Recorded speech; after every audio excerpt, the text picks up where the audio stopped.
It's presidential, the outcome evidential. We strive for higher mental. This time no accidental. We shine because we special. No Kim, Khalid. Miraculous day to you. It is always a miraculous day here over at the Read, Remember, Repeat Studios. And we kicking the show off, showing some love.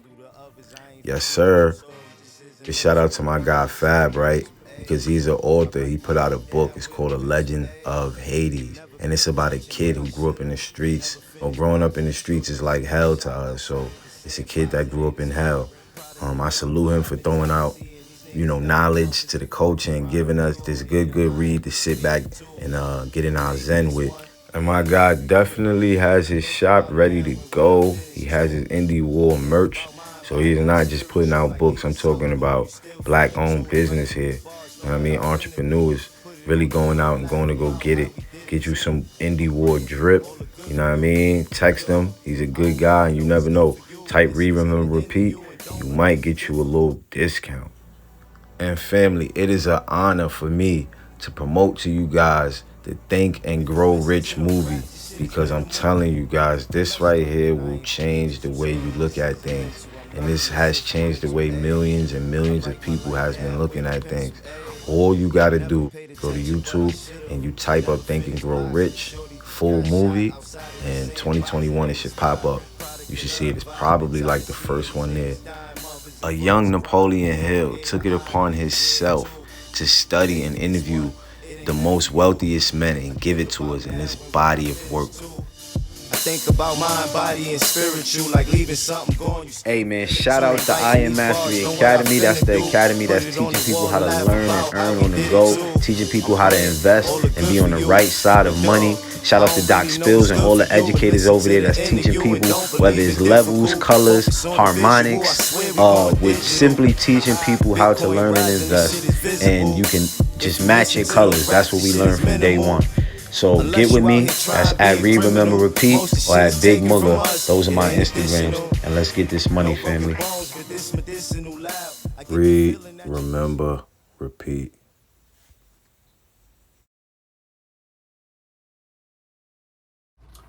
Woo!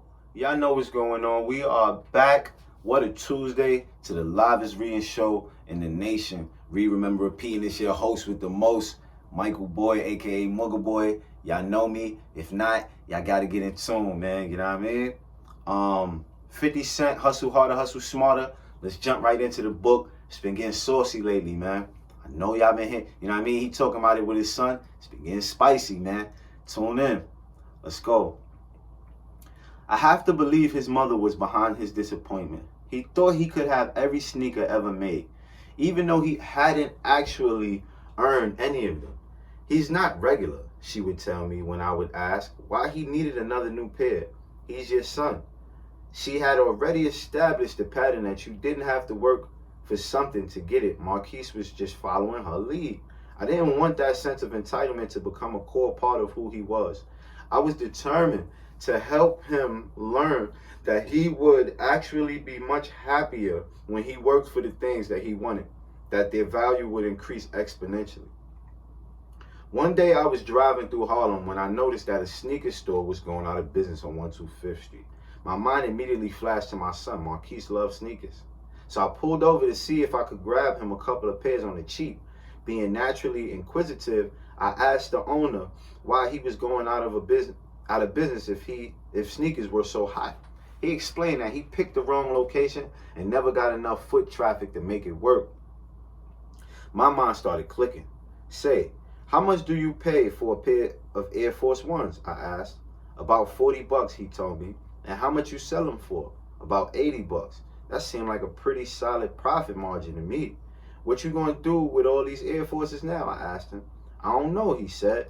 Probably just stash them in my basement till I figure out my next move. I'll tell you what, I told him. I'm gonna buy the rest of your inventory from you right now at cost. The guy jumped at my offer. Suddenly, I was the new owner of a couple of hundred pair of Nikes. I hatched a plan. Marquise was in Atlanta where I knew storage space was cheap. I would ship the sneakers down to him so he could put them in a warehouse instead of opening up a brick and mortar shop, which would have taken a lot of investment and depended on that aforementioned foot traffic, he could set up an internet site selling sneakers, what is referred to as direct-to-consumer sales. All it would require would be for him to run the site and maybe hire a friend to manage the warehouse side of things. The idea felt like a winner. As soon as I left the shop, I called on my son. Yo, Marquise, you know how you would always been fascinated with shoes? I asked. Well, I just figured out a way that you can afford them for yourself and start to earn a little money of your own too. I broke the whole plan down for him. I explained how it was a great opportunity that would not only support his passion, but allow him to get a nuts and bolts understanding of how a business works. This is a layup, I told him. Not too many stores get to start off with free inventory. You can really do something with this. If you're truly passionate about sneakers, this is the time to show it. Marquis said all the right things on the phone, how excited he was, and that it sounded like a great opportunity. So I had the shoes shipped down to Atlanta. Then I never heard from him about it again. Weeks, then months passed. Finally, one day his mother called me and announced that she and Marquise had been talking. Instead of an online sneaker store, they wanted to open up a clothing boutique in Atlanta. I couldn't believe that I was hearing the plan I envisioned didn't include her. I wanted our son to learn how to be responsible for himself. By injecting herself into the mix, she was just trying to keep him a boy a little longer. I still wanted Marquise to get some experience, so I said, sure, let me know when you guys want to do something. But of course, their boutique never went anywhere. And the online sneakers shop didn't either. My issue with Marquise wasn't that he wanted all those sneakers. When I was a kid, I wanted sneakers too.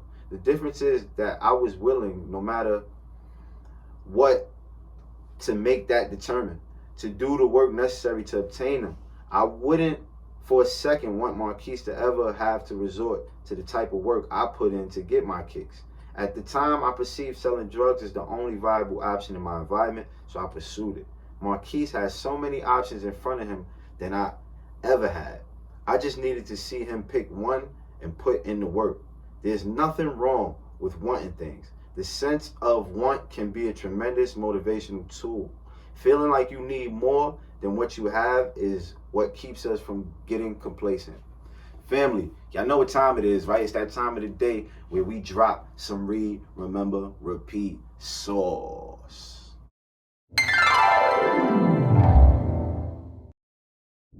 That they are driven to read because they just have to know. It is one of the things they all have in common. Here's a good phrase. All leaders are readers. And they use cassette programs too, especially while they're in the car or during other times when they can't read. Cassettes can help all of us easily pick up new ideas and new skills. Did you know there are cassettes and books on how to be stronger, more decisive, a better speaker, a more effective leader, have a better effect on other people, become more loving, develop personality, get rich, develop influence, become sophisticated, and people don't use them? How would you explain that?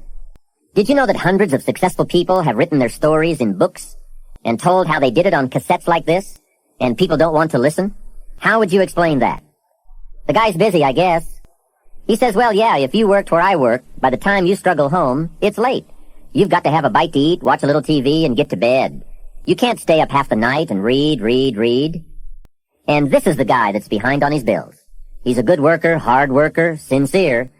But remember, you can be sincere and work hard all your life and wind up broke, confused, and embarrassed.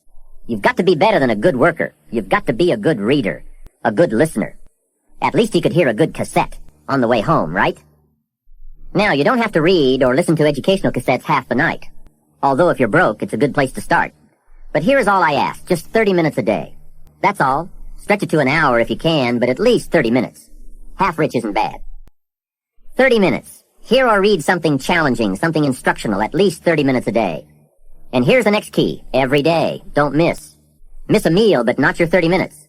Hey, you can get along without some meals, but you can't get along without some ideas, examples, and inspiration. There's a Bible phrase that says, humans cannot live on bread alone, or food alone. It says the next most important thing to bread is words. Words nourish the mind. Words nourish the soul. Humans have to have food and words to be healthy and prosperous. Make sure you have a good diet of words every day. I told my staff one day, some people read so little they have rickets of the mind. And also remember to properly feed the mind, you must have good balance. Don't just read or listen to the easy stuff. You can't live on mental candy. Here is a thought. Why not call good books and cassettes tapping the treasure of ideas? That's it. Tapping the treasure of ideas, like you're doing with this program. And if somebody's got a good excuse for not tapping the treasure of ideas for at least 30 minutes every day, or spending the money and getting the books and cassettes, I'd like to hear it. Some excuses you wouldn't believe. I say, John, I've got this gold mine. I've got so much gold, I don't know what to do with it all. Come on over and dig. John says, I don't have a shovel. I say, well, John, get you one. He says, do you know what they want for shovels? Hey, invest the money. Get the cassettes and books. The best money you can spend is money invested in your self-education. Don't shortchange yourself when it comes to investing in your own better future. And we are back, gang. Hope y'all got y'all some snacks or something. Let's go. I've pretty much got it all, but I never feel like I do. When I was younger, I always wanted more in the way of material things. Today, what I want more of is validation. No matter how many awards, accolades, or headlines I get, it's never enough. I'm still obsessed with feeling like I've got the hottest show or just dropped the hottest verse. Needing the respect of my peers and the confirmation of sales is what keeps me pushing forward. I need to feel like they're looking at me and saying, man, 50 did it again. That's what gets me high.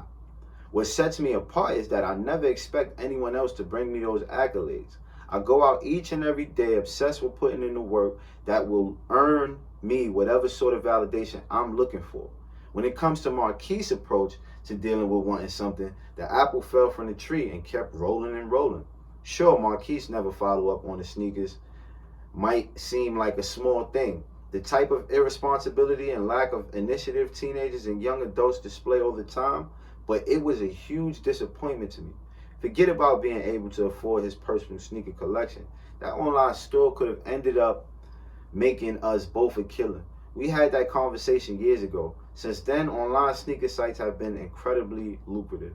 GOAT.com is valued at $550 million, while StockX.com has $1 billion valuation. If Marquis had followed through on what we talked about, he could have been included in the conversation.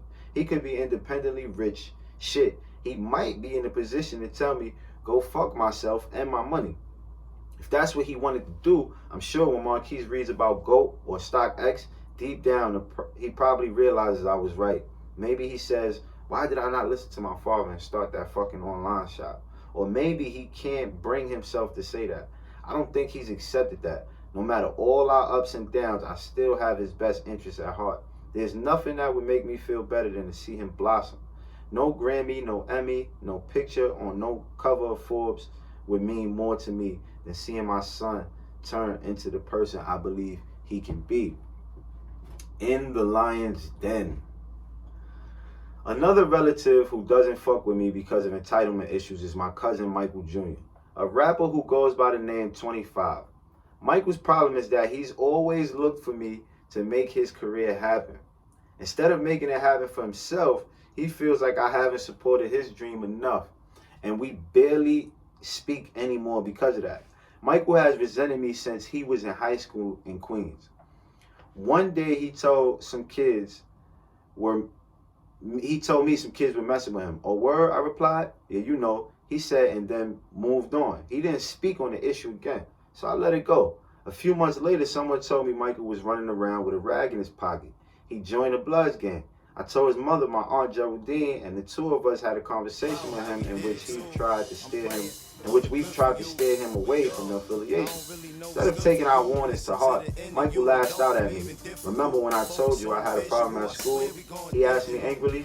"Well, you never came to help me, but they did." I couldn't believe it.